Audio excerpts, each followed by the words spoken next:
ಯುವಕರ ಕಣ್ಮಣಿ ವೆಂಕಟೇಶ್ ಕಾಟವೆ ಹಾಗೂ SSK youth club Hubballi ಸಹಭಾಗಿತ್ವದಲ್ಲಿ ಟೆನ್ನಿಸ್ ಬಾಲ್ ಕ್ರಿಕೆಟ್ ಟೂರ್ನಮೆಂಟ್ ಇದೇ ದಿನಾಂಕ 28/2/2024 ರಿಂದ 3/3/2024 ರವರೆಗೆ ಸ್ಥಳ ನೆಹರು ಮೈದಾನ ಹುಬ್ಬಳ್ಳಿಯಲ್ಲಿ ನಡೆಸಲಾಗುವುದು.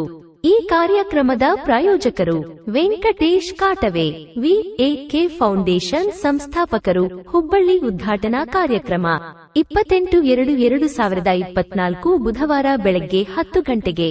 ಬಹುಮಾನ ವಿತರಣಾ ಕಾರ್ಯಕ್ರಮ ದಿನಾಂಕ 3/3/2024 ರವಿವಾರ ಸಂಜೆ 4:30 ಗಂಟೆಗೆ.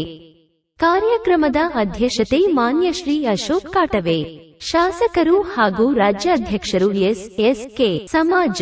ಅತಿಥಿಗಳು ಮಾನ್ಯ ಶ್ರೀ ಪ್ರಹ್ಲಾದ್ ಜೋಶಿ, ಗಣಿ ಮತ್ತು ಕಲ್ಲಿದ್ದಲು ಹಾಗೂ ಸಂಸದೀಯ ವ್ಯವಹಾರಗಳ ಕೇಂದ್ರ ಸಚಿವರು.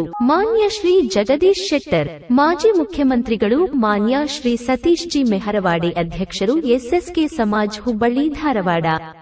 ಮಹೇಶ ತೆಂಗಿನಕಾಯಿ, ಶಾಸಕರು ಹುಬ್ಬಳ್ಳಿ ಧಾರವಾಡ ಸೆಂಟ್ರಲ್ ಮುಂತಾದ ಮುಖಂಡರು ಭಾಗವಹಿಸುವವರು. ಇಂದು ಸ್ಥಳದ ವೀಕ್ಷಣೆ ವೆಂಕಟೇಶ್ ಕಾಟವೆ ನೇತೃತ್ವದಲ್ಲಿ ಮಾಡಲಾಯಿತು. ಈ ಸಂದರ್ಭದಲ್ಲಿ ನಾರಾಯಣಸ ಕಾಟವೆ, ಸಚಿನ್ ಕಾಟವೆ, ಪ್ರಕಾಶ್ ಮೆಹರ್ವಾಡೆ, ವಿನ್ನು ಕಾಟವೆ ಸೇರಿದಂತೆ ಹಲವರು ಭಾಗಿಯಾಗಿದ್ದರು. ಈ ಕಾರ್ಯಕ್ರಮ